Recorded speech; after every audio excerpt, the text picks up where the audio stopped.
مشتاق احمد یوسفی دھیرج گنج کا پہلا یادگار مشاعرہ 16واں حصہ عنوان ہے مثنوی مولانا روم اور یتیم خانے کا بینڈ. پہلا منظر: ٹرین کا گارڈ ہری جھنڈی ہاتھ میں لیے سیٹی بجا رہا ہے. 6-7 لڑکے لپک کر چلتی ٹرین کے 3rd کلاس کمپارٹمنٹ میں چڑھتے ہیں جس سے ابھی ابھی ایک سرما اور سلاجید بیچنے والا اترا ہے. سب لڑکوں نے نیکر پہنی ہے، صرف ایک لڑکے کی قمیض کے بٹن سلامت ہیں، لیکن آپس کی لڑائی میں حریف اس کی داہنی آستین جڑ سے نوچ کر لے گیا.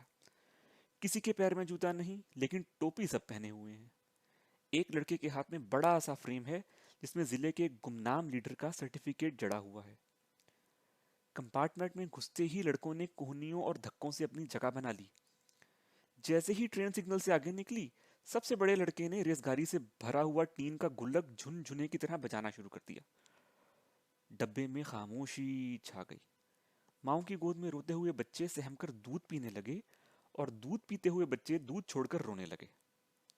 مردوں نے سامنے بیٹھی عورت کو گھورنا اور اس کے میاں نے اونگنا چھوڑ دیا. جب سب مسافر اپنا اپنا شغل روک کر لڑکے کی طرف متوجہ ہو گئے تو اس نے اپنا گلک راگ بند کیا. اس کے ساتھیوں نے اپنے منہ آسمان کی طرف کر لیے اور آسمانی طاقتوں سے براہ راست رابطہ قائم کرنے کے ثبوت میں سب نے ایک ساتھ آنکھوں کی پتلیاں اتنی اوپر چڑھا لی کہ صرف سفیدی دکھائی دینے لگی. پھر سب مل کر انتہائی منحوس لے میں کورس میں گانے لگے: ہماری بھی فریاد سن لیجئے، ہمارے بھی ایک روز ماں باپ تھے. 3rd کلاس کے ڈبے میں یتیم خانے کے جو لڑکے داخل ہوئے ان سب کی آواز پھٹ کر کبھی کی بالغ ہو چکی تھی. صرف ایک کے کنٹھ نہیں پھوٹے تھے. یہی لڑکا چیل جیسی آواز میں کورس کو لیڈ کر رہا تھا.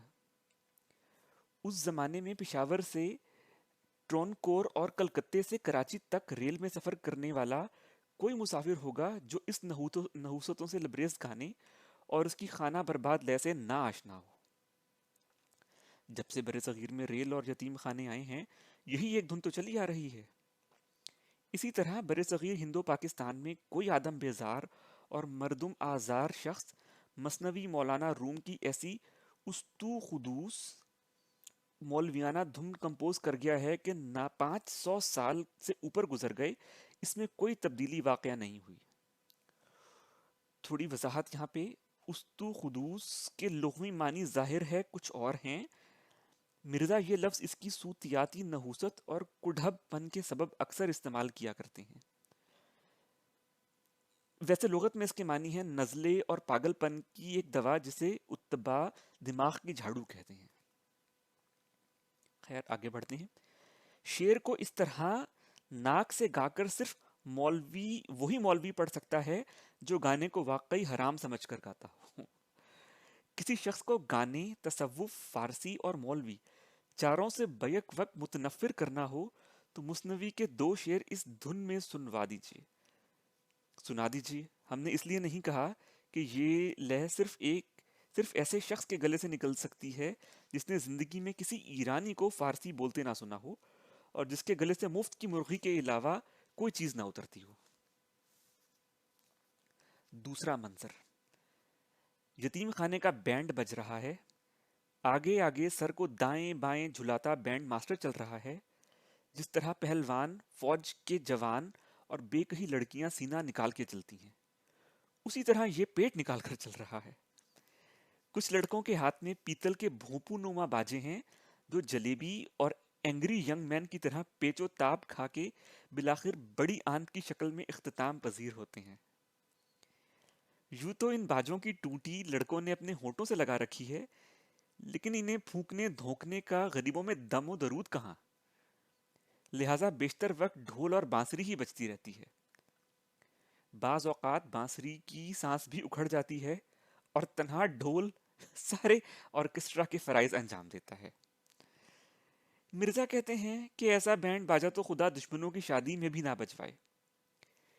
بینڈ کی اجاڑ دھن بھی برِ صغیر کے طول و عرض میں ایک ہی تھی، لیکن ہندوؤں اور مسلمانوں کے بینڈ میں چند دلچسپ فرق تھے. مثلا یہی کہ مسلمان بالعموم مجیرے نہیں بجاتے تھے اور ہندوؤں کے اناتھ آشرم کے بینڈ میں ڈھول بجانے والا اتنی مستی سے گھوم گھوم کے ڈھول نہیں پیٹتا تھا کہ ترکی ٹوپی کا پھندنا ہر ضرب پر 360 ڈگری کا چکر لگائے۔ ہندو لڑکے پھندنے کی بجائے اپنی اصلی چوٹیاں استعمال کرتے تھے۔ دوم ہندوؤں میں یہ بینڈ صرف اناتھ آشرم کے یتیم بجاتے تھے، مسلمانوں میں یتیم ہونے کی شرط نہیں تھی۔ چنانچہ کراچی کے بعض اسکولوں میں ہم نے اسکول بینڈ کے اسپورٹس ڈے پر مارچنگ سانگز بھی اسی دن میں بجاتے سنا ہے۔ ہمارے بھی ایک روز ماں باپ تھے، ہمارے بھی ایک روز ماں باپ تھے۔